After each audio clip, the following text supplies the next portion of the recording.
एक ऐसा समय आएगा कि हम 90% से 80 के नीचे आ गए और वो लोग मतलब इस्लाम धर्म के लोग अपनी जनसंख्या इतनी तेज से बढ़ा रहे हैं कि वो लोग 6% से 22% के ऊपर पहुंच गए। बात को लेकर के अब हमने ठाना है 21 नवंबर से 29 नवंबर तक हिंदुओं को जगाने के लिए हम 160 किलोमीटर की राम राजा ओरछा तक बागेश्वर धाम से पदयात्रा कर रहे हैं। पिछड़े और पिछड़े लोगों को गले लगाएंगे और हम भिक्षा मांगेंगे।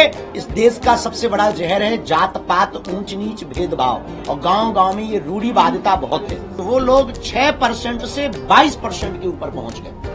धीरे धीरे हम भारत में अल्पसंख्यक होंगे। पूरी दुनिया में एक भी ऐसा देश नहीं है जो हिंदुओं के लिए हो। हिंदुओं को जगाने के लिए हम 160 किलोमीटर की राम राजा ओरछा तक बागेश्वर धाम से पदयात्रा कर रहे हैं। उत्तर प्रदेश के मुख्यमंत्री अगर उन्होंने महात्मा होने के नाते ये नारा दिया, कट्टर हिंदू होने के नाते, बहुत अच्छा दिया। विधर्मी लोग जिन्हें हिंदुत्व से प्यार नहीं, जिन्हें वंदे मातरम बोलने से दिक्कत है, जिन्हें राष्ट्रगान गाने से दिक्कत है, जिन्हें गजवाई हिंद चाहिए, वो लोग अपनी संख्या बढ़ा रहे। जात पात की करो विदाई, हम सब हिंदू भाई भाई।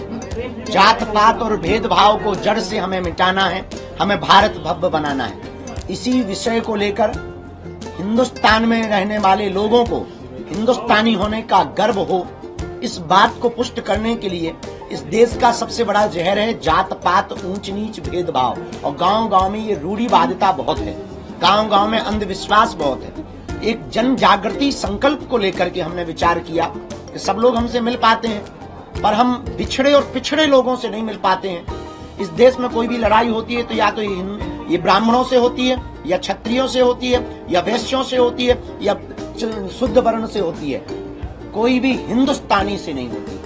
न कोई हिंदू बनने को तैयार है, न हिंदुस्तानी बनने को तैयार है। आने वाले 10-20 साल बाद एक ऐसा समय आएगा कि हम 90% से 80 के नीचे आ गए और वो लोग मतलब इस्लाम धर्म के लोग अपनी जनसंख्या इतनी तेज से बढ़ा रहे हैं कि वो लोग 6% से 22% के ऊपर पहुंच गए। धीरे धीरे हम भारत में अल्पसंख्यक होंगे।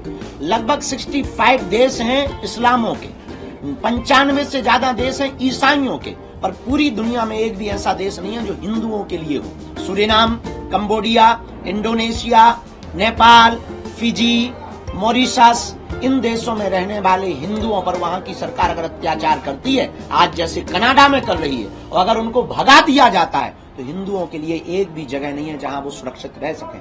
इस बात को लेकर के अब हमने ठाना है 21 नवंबर से 29 नवंबर तक हिंदुओं को जगाने के लिए हम 160 किलोमीटर की राम राजा ओरछा तक बागेश्वर धाम से पदयात्रा कर रहे हैं। बिछड़े और पिछड़े लोगों को गले लगाएंगे और हम भिक्षा मांगेंगे कि हिंदू एक हो जाओ और हम सब हिंदू एक हैं।